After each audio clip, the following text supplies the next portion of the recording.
কিরে পল্টু, বাজারের ব্যাগ খালি কে?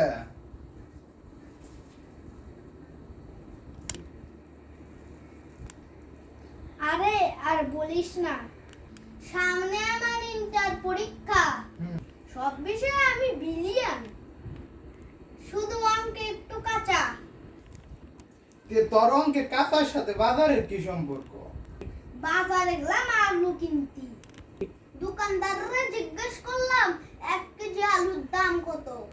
উনি বলল আলু 50 টাকা কেজি। হ, আলু তো 50 টাকায় কেজি। হ্যাঁ, আমিও জানি। তাই তুই কি আমাকে একটু উপকার করতে পারবি? হ, কি বল? 50 টাকা কেজি আলু হলে 1 কেজি আলুর দাম কত? আমাকে একটু হিসাব করে বলবি? ওরে বলদ রে, তাই তো কই তোর ব্যাগ এত খালি কেন? তুই তো এসএসসি তে শিওর ফেল।